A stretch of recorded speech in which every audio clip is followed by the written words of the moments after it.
मोदक की जय हो, गणपती बाप्पा मोरया. माझा एक इंग्लिश मित्र आहे. तो म्हणतो की गणपती उत्सवच्या वेळी येणं मला खूप आवडतं, कारण मला तुमचं स्वीट डिमसम किंवा स्वीट मोमो खूप आवडतो. म्हणजे बेसिकली मोदक. आणि तो म्हणतो दुसरं म्हणजे साबुदाण्याची खिचडी. आणि मी विचार केला की मोमो आणि डिमसम पेक्षा आपले मोदक कितीतरी हजारो वर्ष जुने आहेत. पण मोदकाची ज्या हिशोबाने इंडस्ट्री व्हायला हवी होती ती झाली नाही. मोमोची फक्त भारतामध्ये उलाढाल 30,000 कोटी आहे.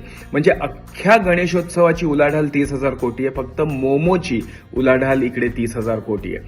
आणि मी विचार केला की आपला मोदकाचा ब्रँड जर का जगभर किंवा भारताभर झाला असता तर त्याच्याने किती लोकांना नोकऱ्या मिळाल्या असत्या. आणि ह्या गोष्टीची मला नेहमी खंत वाटते जेव्हा मी जगभर फिरतो.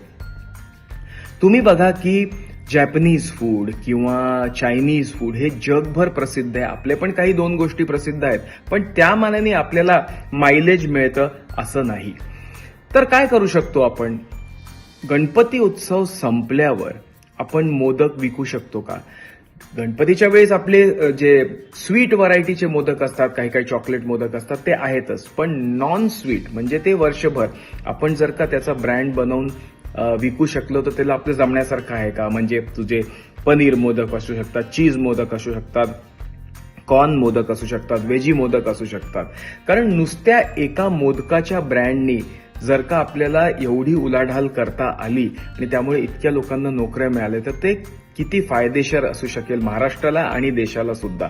आणि म्हणून मला नेहमी असं वाटतं की महाराष्ट्राचा अभिमान वगैरे असणं हे अगदी गरजेचं आहे, पण त्या अभिमानाच्या गोष्टींचा आपण काही पुढं करतो का की जग त्याच्याबद्दल आपलं म्हणेल की बाबा हो महाराष्ट्रात मला हे येऊन खायचंय किंवा हे येऊन बघायचंय.